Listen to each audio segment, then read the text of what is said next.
আদিকাণ্ডে রামের জন্ম বিবাহ সীতার,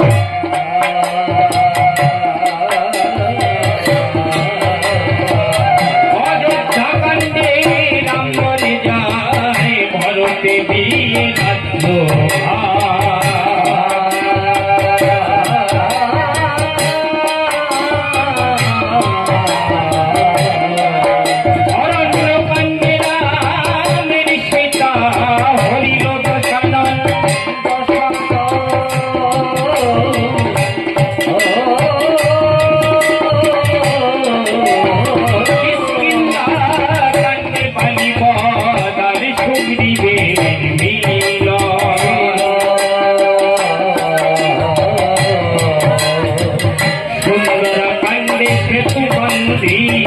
প্রভু সাগর হলেন পার,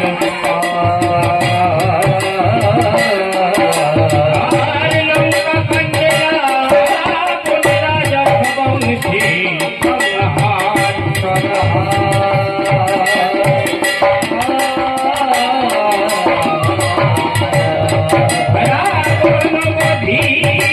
প্রভু করিলেন দেখিতে আগমন,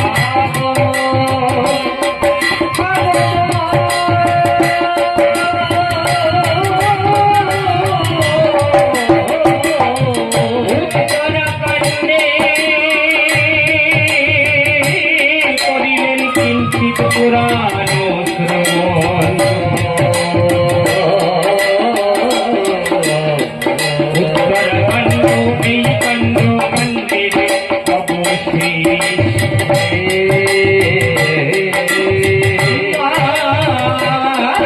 জানো কি করিলেন পাতালে প্রবেশ,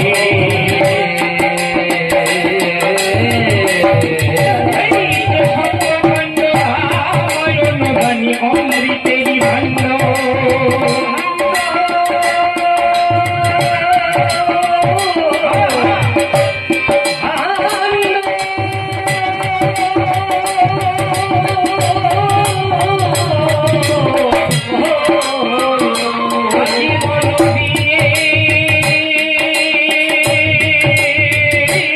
শুনিবেন ভক্তগণ আমি গাহিব অরণ্য কাণ্ড,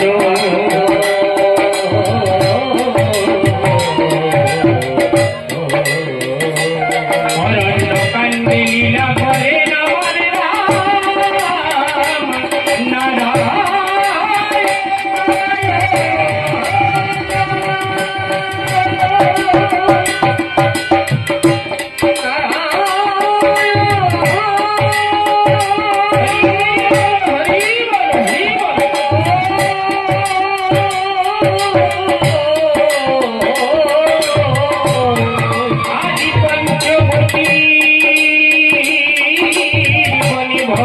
করবে প্রভু সীতা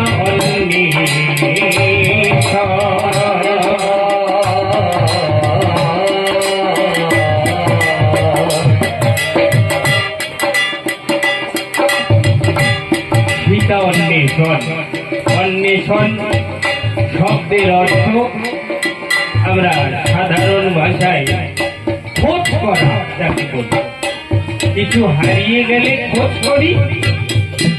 মা জানকী পঞ্চবতীর বন থেকে রাবণ মাকে হরণ করে নিয়ে গিয়েছিল, আপনারা সকলে এই কাহিনী জানেন। প্রশ্ন, আমি পালায় যাওয়ার আগে একটা প্রশ্ন আপনাদের কাছে রাখছি, যিনি সর্বজান্তা ভগবান প্রভু শ্রীরামচন্দ্র, উনি ভূত ভবিষ্যৎ বর্তমান এই তিন কালের পূর্ণ জ্ঞাতা। ভূতকাল যেটা হয়ে গেছে, বর্তমান কাল যেটা চলছে, ভবিষ্যৎকাল যেটা সামনে হবে, এই তিন কালের বিষয়ে ভগবান অবগত, উনি সব জানেন। ভগবান সব জেনে শুনে মা জানকীকে বনে বনে অনুসন্ধান করলো কেন? এই একটা প্রশ্ন আপনাদের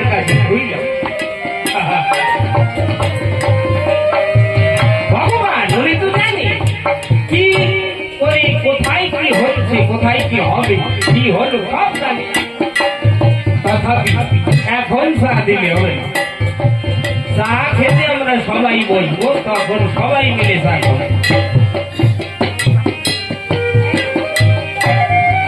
আমি গানের বিরতি দেবো মাঝে মাঝে, নিয়ে যেতে হবে, বলার পরে আবার একটু স্বাদ সবাই মিলে একসঙ্গে খাবো, তাই না? আপনারা খাবেন, আমি ছোট মানুষ, আমার লোভ লাগে না, শেষ গেলে বিপদে পড়ে।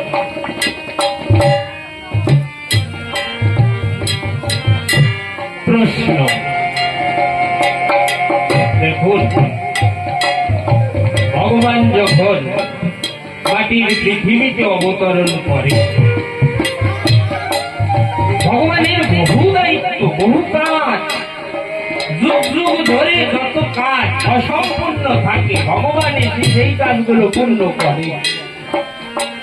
আমরা পালার ভেতরে প্রবেশ করলেই জানতে পারবো ভগবান বনে বনে হেঁটে হেঁটে মা জানকীকে অনুসন্ধান করলো কেন। এই অনুসন্ধানের ভেতরে ভগবানের কত কাজ লুকায়িত আপনারা শুনেই বুঝতে পারবেন। আসুন তাহলে পালায় প্রবেশ করি। সীতাহারা হয়ে রাম নয়নে বাড়ি অবিরা, বিরাম নাহি কো অর্ধদণ্ড,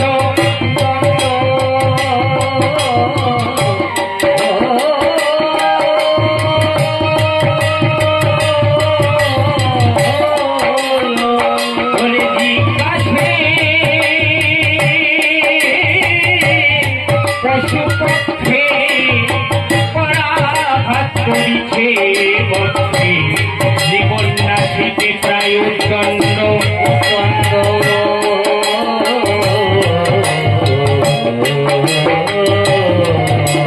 রাম ভ্রমণ করে বনে বনে, জিজ্ঞাসেন বৃক্ষ বনে, মুখে শব্দ হাসিতে হাসিতে,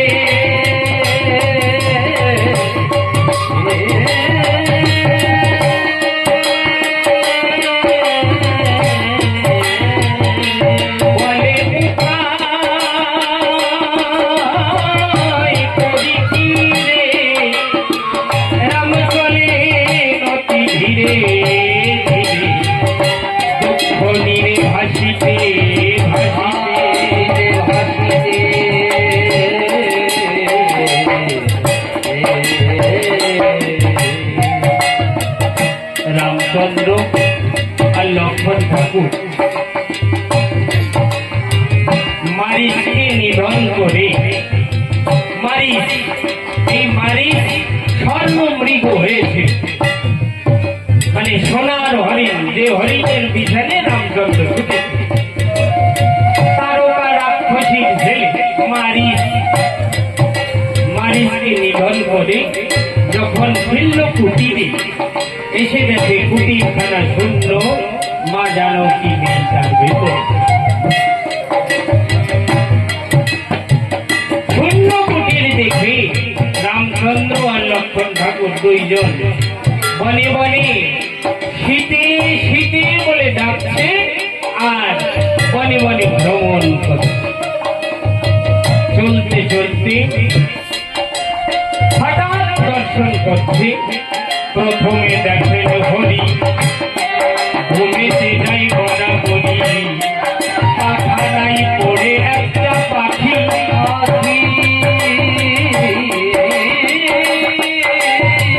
তখন জিজ্ঞাসা করেন রাম, তোমার কি বা নাম কোথায়, ওর সীতাসনে দেখা আছে নাকি?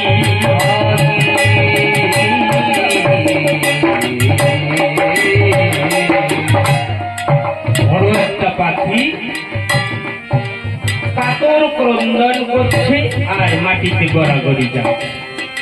রামচন্দ্র মাকে হারিয়ে এমন যন্ত্রণা ভোগ করছে, গাছের কাছে গিয়ে জিজ্ঞেস করছে, হে বৃক্ষ, তুমি কি আমার সীতাকে দেখেছ? রামায়ণ কীর্তনটা পূর্ণ সংসার কেন্দ্র। ভগবান হয়ে তার সহধর্মিনী বিয়োগ হলে, সহধর্মিনী যখন কাছে নেই, কতটা বিভ্রান্তকর অবস্থায় পড়েছে ভগবান রামচন্দ্র। কাছের কাছে জিজ্ঞেস করছে, আবার সীতাকে দেখেছ? একটা পাখি করে ক্রন্দন করছে, পাখির কাছে জিজ্ঞেস করছে, হে পাখি তোমার নাম কি? তুমি কি আমার সীতাকে দেখেছ? তখন পক্ষী বলে, শোনো রাম, জটায়ু আমার নাম, তোমার পিতার হই সখা,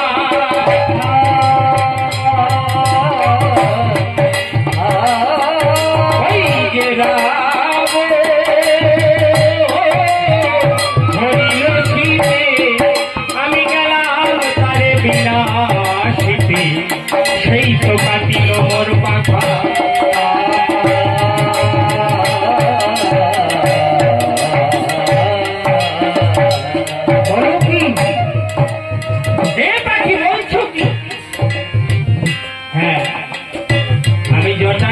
তোমার পিতা দশরথ রাজার সখা, আমি পাখি কিন্তু তোমার পিতার সখা হই। যখন মা জানকীকে রাবণ হরণ করে নিয়ে যাচ্ছে, এই সংবাদ জেনে রাবণের সম্মুখে যুদ্ধে গিয়েছিলাম। রাবণ খড়গ দ্বারা আমার দুটো পক্ষ কর্তন করেছে, তাই আমি মাটিতে গড়াগড়ি যাচ্ছি। হে প্রভু রাম, হে রামচন্দ্র, এই বনে তুমি মাকে খুঁজে পাবে না, এই বনে মা নেই। দেখে বলছে, আর প্রভু বলছে, বিষয়টা একবার একটু বিস্তার বলতে পারো, কিভাবে কি ঘটনাটা হলো?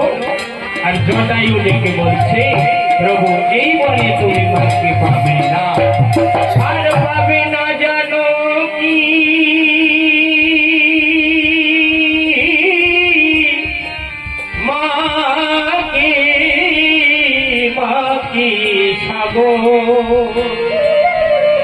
পারে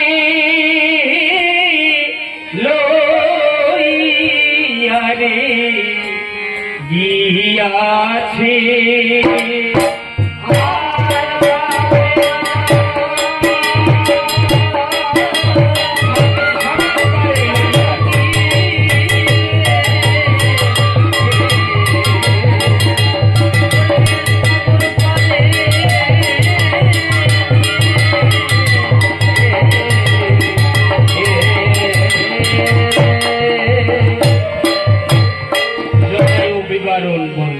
প্রভুর কাছে, তুমি শুনো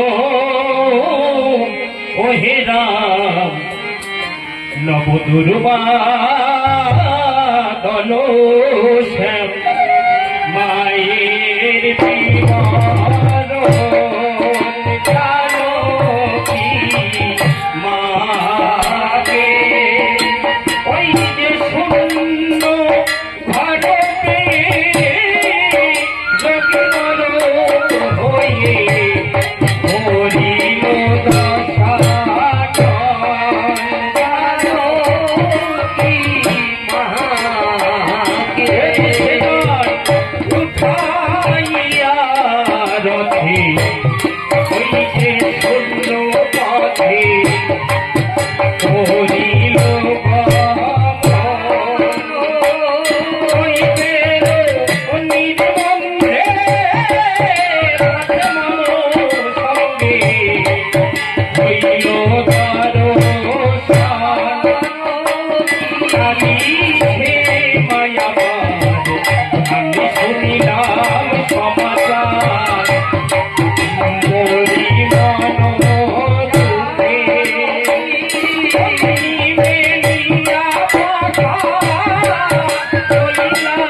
যারা রামায়ণ শ্রবণ করছি, এমন ছন্দাকারে যে আমি গেয়ে গিয়ে বলছি, সকলে বুঝতে পারছি তো বিষয়টা কি হচ্ছে?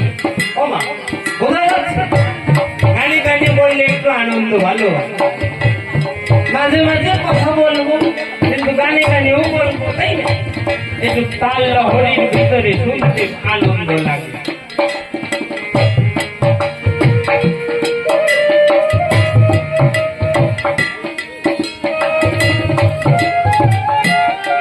রাবণে একেবারে ৮০ লক্ষ হবে আমার সর্ববলে বলে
এখনো বেঁচে আছি। আমি যখন শূন্য থেকে মাটিতে পতিত হই, ভূমে পতিত হই, মা জানকী আমাকে বর দিয়েছিল যে যতক্ষণ পর্যন্ত প্রভুর সঙ্গে তোমার দেখা না হচ্ছে ততক্ষণ তোমার দেহ থেকে প্রাণ পাখি বহির্গত হবে না, তুমি মরবে না।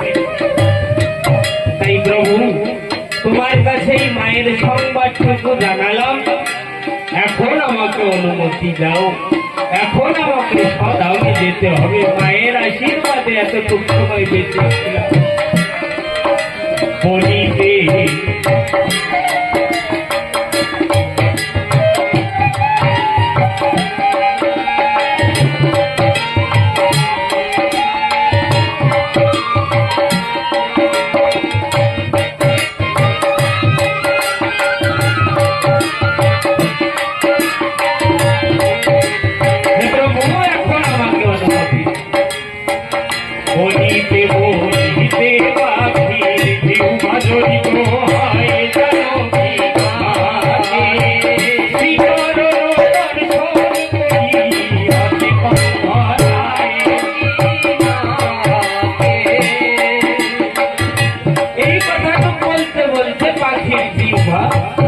জড়িয়ে দিয়ে এখন অচেতন হয়ে পড়ে লক্ষণ ডাকিয়া বলিতে তখন দাদা এখন করি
লক্ষণ পাখির কানে রাম নাম ধ্বনি দিল জটায়ু মুক্ত হয়ে মুক্ত দেশে গমন করেছে।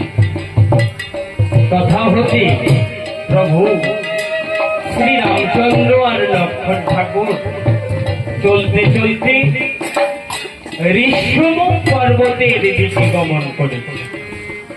যখন পর্বতের কাছাকাছি পৌঁছিয়েছে, প্রভু রামচন্দ্র আর লক্ষ্মণ, ওই ঋষ্যমুখ পর্বতে ছিল 5 জন বীর, মহাবীর। কে কে? নল, নীল, সুগ্রীব, হনুমান আর জাম্বুয়ান। এই 5 জন ঋষ্যমুখ পর্বতে সুগ্রীব বালির ভয়ে ওই পর্বতে গুহায় লুকিয়ে থাকত। বালি আর সুগ্রীবের দ্বন্দ্ব ছিল, বালির ভয়ে লুকিয়ে থাকত এই 5 জন। হনুমান সদা সর্বক্ষণ চারিদিকে লক্ষ্য রাখত, কখনো বালির গুপ্তচর চলে আসে না এই ভয়। হঠাৎ লক্ষ্য করে 2 জন সন্ন্যাসী এক এক পদ করে ঋষ্যমুখ পর্বতের দিকে এগিয়ে আসে। হনুমান বুদ্ধিতে প্রবীণ, খুব বুদ্ধিমান হনুমান। সুগ্রীব দেখে বলল, হনুমান, একবার তুমি গিয়ে দেখে আসো আসলে সন্ন্যাসী 2 জন কারা। হনুমান বৃদ্ধের রূপ ধরে রাম লক্ষ্মণের সম্মুখে গিয়ে দাঁড়াল। দেখে বলল, হে মহাত্মন, আপনারা কারা?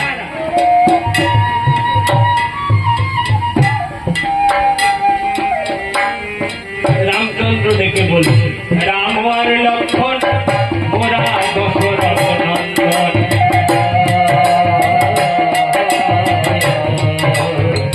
সীতা বন্যে শিয়া ফিরি এই গহন।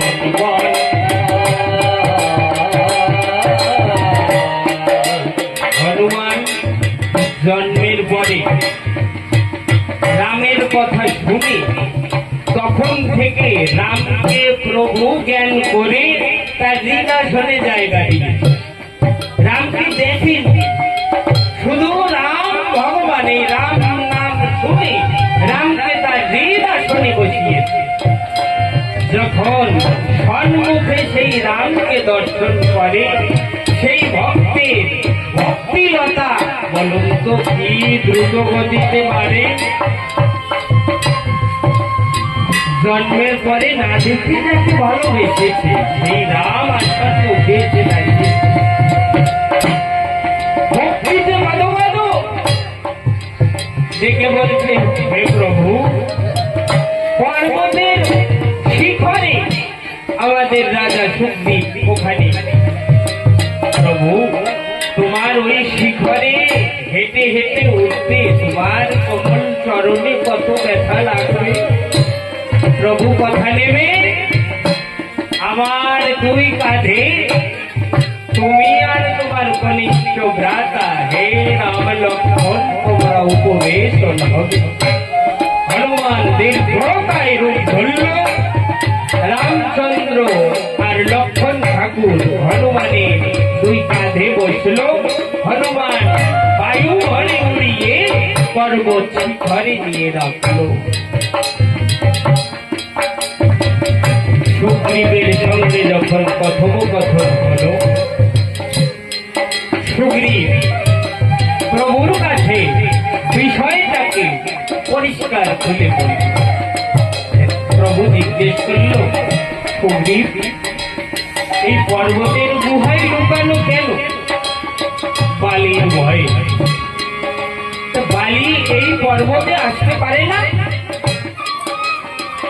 সুগ্রীব বলছে, না, বালি এই পর্বতে আসবে কেন? বালির অভিশাপ আছে। তনু নামে একজন রাক্ষস ব্রহ্মার সাধনা করে এমন বলে বলিয়ান হয়েছে, স্বর্গ মর্ত পাতাল জুড়ে যেন সব কিছু একা চাষ করতে চায়। যুদ্ধার্থী হয়ে সাগরের কাছে গিয়ে বলছে, হে সাগর, সাবধান, আমাকে যুদ্ধ দাও। সাগরের কাছে গিয়ে বলছে, মানে মানুষ বলের অহংকার হলে কি হয়। সাগর মূর্তিমন্ত হয়ে জোড়হাত করে উঠে বলছে, হে বীর, যুদ্ধ করবার মানসিকতা আমার নেই। আমি সদা সর্বক্ষণ প্রভুর আরাধনায় লীন থাকি। আমি যুদ্ধ করতে পারবো। তুমি যদি একান্তই যুদ্ধ করতে চাও, তোমার সমকক্ষ বীর যে তার কাছে যাও। ধনু অহংকারী হিমালয় পর্বতের কাছে কি হুঙ্কার দিয়ে সাবধান। হিমালয় পর্বত মূর্তিমন্ত হয়ে জোড়হাত করে বলল, হে যোদ্ধা, যুদ্ধ করা আমার কার্য নয়। আমি এখানে বসে প্রভুর সাধনায় মগ্ন থাকি বড় আনন্দে। তুমি যদি একান্তই যুদ্ধ করতে চাও, তোমার সমকক্ষ যোদ্ধার কাছে যাও। এইবার ধনু জিজ্ঞেস করছো, আচ্ছা বলে দিতে পারো আমার সমযোদ্ধা কি আছে এই ভুবনে? হিমালয় পর্বত বালির সংবাদ দিয়েছে, যাও চলে যাও কিষ্কিন্ধায়। ওখানে বালি নামে একজন মহাবলী আছে, যাও তার সাথে যুদ্ধ করো। অহংকারী বলের অহংকারী ধনু আর বিলম্ব না করে বালির সম্মুখে গিয়ে হুঙ্কার দিয়েছে, সাবধান। বালি ছিল প্রচন্ড ক্রোধী, সাবধান বলেছে। বালি গদা খানা কাঁধে করে এসে প্রথমে তরুণে পিটিয়ে মেরেছে। মেরেও বালি ক্রোধ শান্ত হয়।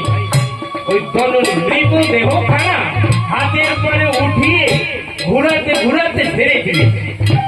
ওই দেহ উড়ে গিয়ে ঋষ্যমুখ পর্বতে পড়েছে। ঋষ্যমুখ পর্বতে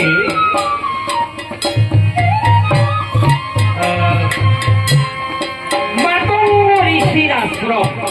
মাতঙ্গ ঋষি প্রভুর ধ্যানে লীন হয়ে আছে। আর ওই তরুণ দেহটা পরিণত পর মাতঙ্গ ঋষির আশ্রমের কাছে গিয়ে পড়ে ওই তরুণ দেহের রক্ত ছিটে এসে মাতঙ্গ ঋষির গায়ে পড়ে মাতঙ্গ ঋষির ধ্যান ধ্যানে দিয়েছে। অমনি ঋষি ক্রোধিত হয়ে ধ্যানের ঘরে জানতে পারলো এ কাজ বালি ঘটিয়েছে। সঙ্গে সঙ্গে অভিশাপ, বালি এই পর্বতে প্রবেশ করলেই তুই গেলি, এই পর্বতে প্রবেশ করলেই তোর মৃত্যু হবে। বালি এই ভয়ে ঋষ্যমুখ পর্বতে যায় না, সুগ্রীব বালির ভয়ে ওই পর্বতে এসে লুকিয়ে থাকে। সমস্ত ঘটনা শুনে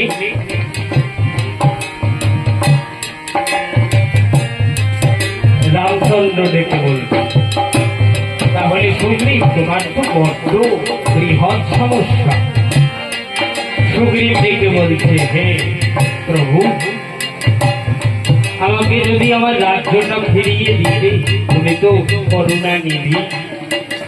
বড় বিপর্যয় আমার রাজ্য। আমার দাদা ও বলে বলিয়ান হয়ে আমাকে তাড়িয়েছে, বড় বিপর্যয় ঘটিয়েছে। আমার রাজ্যখানা ফিরিয়ে দিলে আমার সকল বানর সৈন্য নিয়ে প্রভু তোমার সীতা অন্বেষণ করতে আমি সাহায্য করতাম। ওই ঋষ্যমুখ পর্বতের গুহায় বসে রামচন্দ্র সুগ্রীবের রাজ্য অভিষেক করেছে। রাজ্য অভিষেক মানে কি জানেন? প্রভাতে রাজা হবে, প্রভাতে রাজা হবে, আস্থার রাজ্য অভিষেক, বোঝা যাচ্ছে? এর পরের দিন সে রাজা হবে। এখনো বালি জীবিত, এখনো বালি জীবিত, কিন্তু মিতা আখ্যা দিয়ে সুগ্রীবের সঙ্গে বন্ধুত্ব পাঠিয়ে সুগ্রীবের রাজ্য অভিষেক করেছে কিষ্কিন্ধার ভাবি রাজা তুমি। সুগ্রীব একটুখানি প্রভুর শঙ্কা আছে ভিতরে। শঙ্কা মানে সন্দেহ। বালি কি বধ করে? বালি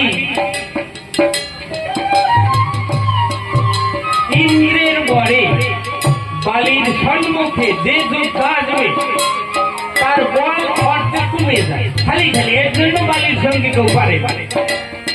যে বল নিয়ে যাবে বালি শুধু দর্শন করবে, তার অর্ধেক বল হ্রাস পাবে, থাকে না। এই বালি দাদাকে বধ করায় রামচন্দ্রেরও কার্য না। যখন সন্দেহ করেছে, রামচন্দ্র তো মনের কথা জানে, দেখে বলছে, হে মিতা, আমার বলের উপর তোমার সন্দেহ, একবার দর্শন করো আমার বল। পর্বত থেকে নেমে সপ্ত তাল মানে 7টা তাল গাছ এক লাইনে বৃহৎ বৃহৎ ভগবান শ্রী রামচন্দ্র ধনুকে বাণ যোজনা করে বাণ যখন নিক্ষেপ করেছে, ওই সপ্ত তাল ভেদ করেছে একবার। 7টা তাল গাছ কেটে ফেলা এক বানা ঘাটে সম্ভব? তখন সুগ্রীব মেনেছে না, এই নরলোকের মনুষ্যের কার্য নয়, ইনি রামচন্দ্র মনুষ্য নয়, ইনি স্বয়ং ভগবান। তখন মন থেকে মেনেছে। বালিকে বধ করল কিভাবে আপনারা সকলে জানেন, ওটা আর বলছি না, তাই বালি বধ হল কিভাবে জানেন? যুদ্ধার্থী হয়ে সুগ্রীবকে বলল, প্রভু প্রেরণ করলো, যাও বালিকে গিয়ে যুদ্ধের নিমন্ত্রণ দাও। প্রভু ছিল বৃক্ষের আড়ালে বসা, বৃক্ষের আড়ালে, দেখেন নিয়ম ভঙ্গ করে না, তাই ভগবান রামচন্দ্রকে মর্যাদা পুরুষোত্তম বলে। নরলোকের বল অর্ধেক কমে যেতে পারে, কিন্তু ভগবানের প্রিয়ের বল কমে, যার বলে এই বিশ্ব বলিয়ান হয়ে ঘুরছে, পৃথিবীটা ঘুরছে যার করুণা, সে সামনে গিয়ে দাঁড়াতে পারত, কিন্তু প্রভু দাঁড়ায়নি। বল কমার ভয়ে না, কিন্তু প্রসঙ্গ এসেছে যখন আমি বলব, যুদ্ধার্থী হয়ে পাঠালো, বৃক্ষের আড়ালে বসে দুইজন বালি সুগ্রীব গদা যুদ্ধ করছে, আর প্রভু শ্রী রামচন্দ্র বাণ নিক্ষেপ করে বালিকে বধ করেছে। বলে রামচন্দ্র ভগবান হয়ে লুকিয়ে একটা বাণ ছাড়া এটা কি উচিত হলো? কেন ছাড়ল? আমি এই প্রশ্নটা পাড়ায় প্রবেশের পূর্বেই বলেছিলাম। ভগবান সব জেনে শুনে কেন সীতা সীতা বলে কেঁদে বেড়ালো আর সারা বনে বনে বলল, এই প্রথম কারণ। বালি হচ্ছে ইন্দ্রের পুত্র, ইন্দ্রদেবের। একদিন স্বর্গে বালিকে নিমন্ত্রণ করেছে। এবার বালি তো বানর জাত, মনে মনে চিন্তা করে স্বর্গে তো যাবো, যদি কেহ হঠাৎ আমাকে যুদ্ধের নিমন্ত্রণ দেয় তাহলে গদা সঙ্গে নিয়ে যেতে হবে। মনে মনে ভাবলো স্বর্গে যাবো গদা নিয়ে, না ভালো দেখাবে, গদা নিয়ে স্বর্গে যাবো না, যেখানে দেবতারা থাকে কোনো গদা নিয়ে যাওয়াটা ঠিক হবে না। এবার কোন একটু অস্ত্র শস্ত্র ছাড়া বালি যেতেই সাহস পাচ্ছে। ছোট একটা ছুরি কোমরে গুঁজে তারপর স্বর্গে গেছে।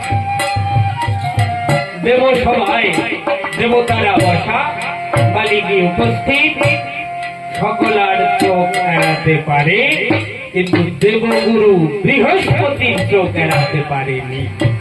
বৃহস্পতি সঙ্গে সঙ্গে আসন থেকে উঠে দাঁড়িয়ে বলছে, আরে পাপিষ্ঠ, স্বর্গে এলি তবুও তোর মনের কুণ্ঠা গেল না?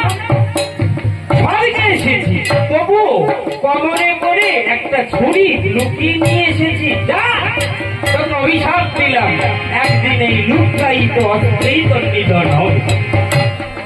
দেখেন দেবগুরু বৃহস্পতির কথা রাখতে ভগবান শ্রী রামচন্দ্র জগৎ পিতে সে লুকিয়ে বাণ নিক্ষেপ করতে বাধ্য। না জেনে অনেক সময় আমরা ভগবানের দোষ দিয়ে ভগবান হয়ে লুকিয়ে বাণ ধরব না, এটা ঠিক হয়নি। বালি নিধন হলো। সুগ্রীবকে রাজ্য দান করল প্রভু শ্রী রামচন্দ্র। সুগ্রীব সকল বানর সৈন্য নিয়ে এইবার সীতা অন্বেষণের দিকে ধাবমান।